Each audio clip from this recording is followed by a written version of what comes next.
Hello, people. Today, we're going to travel back to one of the most tumultuous and turbulent times in history, when the world was ruled not only by kings and popes, but also by ideas that could shake entire continents. Forget boring history lessons. Today will be hot, because we will talk about a guy who literally turned the idea of faith, power, and justice. If you think that rebels and revolutionaries are the invention of recent years, then you are very much mistaken. Long before TikTok and heated online discussions, there was a man whose charisma and fiery speeches inspired thousands to rise up in rebellion. His name was Thomas Müntzer, and he was far more than any rock musician or stand-up comedian of his time. Imagine this: the 16th century Europe, everyone is praying to the same God, but everyone understands him in their own way. And in this context, there is Müntzer, who not only criticizes the church, but declares war on it. In the era of the Reformation, when Martin Luther nailed his theses to the doors of the church and spoke about the need to rethink faith, Müntzer went much further. He didn't just want to reform the church. He wanted to change the world.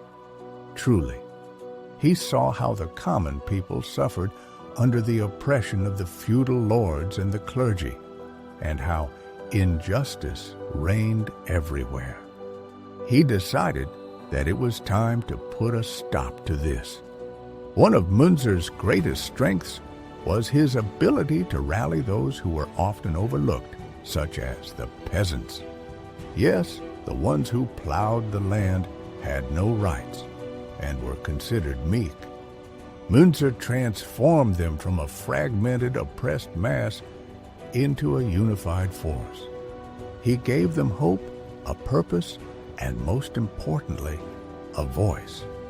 He spoke to them in their own language, promising them a paradise on earth, a paradise where there would be no oppressors, where everyone would be equal before God and before each other.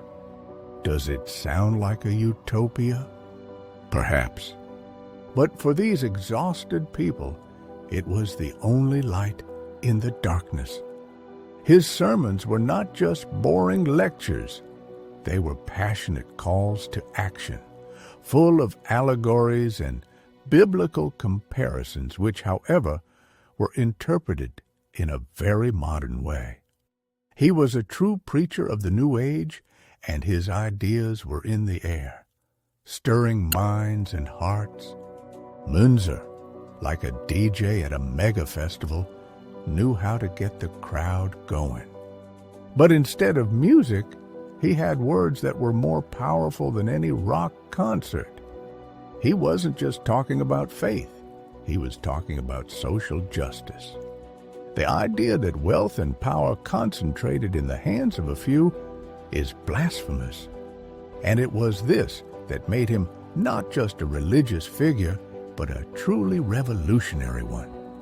At a time when even Luther, a seemingly radical figure, advocated maintaining the existing order and only proposed internal reforms to the church, Müntzer pulled the emergency brake. He said, "Guys, let's not just change the wallpaper in the temple, but tear it down and build something new, something fair for everyone." His views were met with fierce resistance. Of course, who would like it when the people you're used to keeping in check suddenly start demanding their rights? The clergy and feudal lords, who were used to living comfortably at the expense of the poor, saw Müntzer as a personal enemy and the main antagonist of their privileges.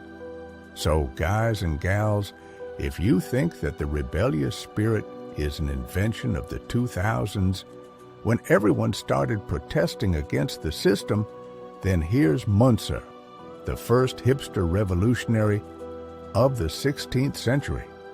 He didn't just rock the boat. He tried to turn the ship of power and injustice upside down. And his vision of a new world was so radical that even his former supporters like Luther began to distance themselves from him.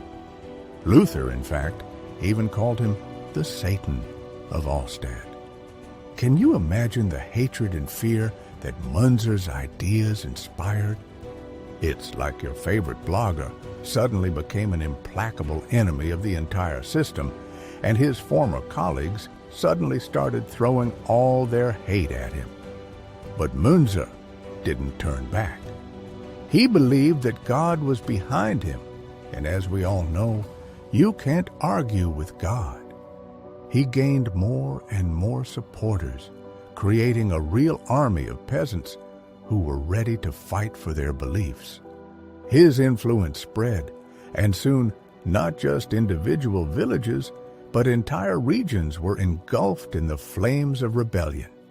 A huge uproar was brewing in which ordinary people across Germany, inspired by Munzer, began to believe in their own strength and ability to change their fate. This belief turned them into a real threat to those who were used to living by the old rules. What happened next, and what was the price of this revolution? We'll find out soon enough. So guys, imagine this. All of Europe is on edge. The princes, bishops, and all the big shots who were used to living lavishly suddenly realized that their thrones were not as secure as they once thought. The peasants, whom they had considered a voiceless herd, suddenly began to speak out, and not just speak, but to demand. Most importantly, they began to unite. And it was Thomas Müntzer who became the unifying factor. He became more than just a preacher. He became a kind of resistance leader who spoke their language and understood their pain. And that's where things got interesting. Müntzer, inspired by his idea of the kingdom of God on earth, that is, a society where there is no oppression, no wealth or poverty, and everyone is equal, began to call for real action. This was no longer just a protest in words, but a concrete step. He didn't just preach. He organized people, taught them, and motivated them. And, of course, yes, he called for an armed uprising. For him, violence was not an end in itself, but rather a tool to achieve social justice. He believed that this was the only way to break the resistance of those who clung to the old ways. His ideology was so powerful and attractive that even if some of the peasants had doubts, Münzer's energy drew them in. Imagine how cool it was. Yesterday, you were an powerless farmer who was bullied by everyone, and today you're part of a massive movement that suddenly realized its power. It's like if all the followers of a single blogger suddenly united and decided to change the world in real life. The peasants, armed with pitchforks, scythes, and most importantly, their belief in a just cause and in Münzer, became a real force. It was a massive movement that spread across many regions of Germany. They began to seize castles, demolish churches, and destroy documents that confirmed serfdom. They were fighting for freedom, for equality, for a better life. It was a real battle for the future, and Münzer was its heart and brain. Of course, such a party could not last long without a response from the authorities. The feudal lords, the aristocrats, and the church, all of whom were losing power and money, united against a common threat. They saw Münzer not just as a heretic, but as an extremist who was undermining the foundations of society. They were willing to do anything to stop him. History was already preparing for a bloody conclusion, and the peasant army led by Münzer was preparing to fight against forces that were immeasurably stronger and better armed. An era of great upheaval was approaching, where faith in justice clashed with the harsh reality of power. And what happened next? This battle, which everyone had been waiting for, ended tragically. The Battle of Frankenhausen. It became clear that pitchforks and scythes were no match for cannons and trained armies. The peasants were decisively defeated. Thomas Münzer was captured, tortured, and executed. It's cruel, ruthless, and revealing so that others won't be offended. And then one would think, well, here's the finish. Münzer lost. His cause was ruined, and the peasants were herded back into the stable. But no, his role wasn't limited to that. You see, guys, he lit the fuse. He showed that unification is possible. He gave a voice to those who didn't have one. Yes, the peasant war was suppressed. Yes, hundreds of thousands of people died. But it was a turning point. It showed everyone, both the oppressors and the oppressed, that the world would never be the same again. That the old order was crumbling. That people want change, and they are ready to fight for it. And the idea that Münzer had thrown out could no longer be completely silenced. Thomas Münzer, he wasn't just a preacher. He was a kind of revolutionary who showed by his example that ideals can and should be defended. That social justice and equality, if we want them, must be fought for. He was the one who dared to challenge the entire system, and not just challenge it, but give people a reason to act. So, when we talk about the Reformation, we can't forget about Münzer. He not only became one of her symbols, but also showed that this era is not just about new churches and religious dogmas.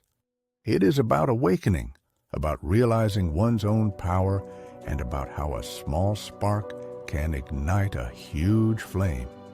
He was a harbinger of a new time, a time of struggle for their rights, a time when ordinary people began to understand that they too could influence history. And this is his great role, my friends. He united the peasants not just for nothing, but around the idea of equality and justice. He became a preacher of a new era, because his sermons were not just about saving the soul, but about justice on earth, here and now.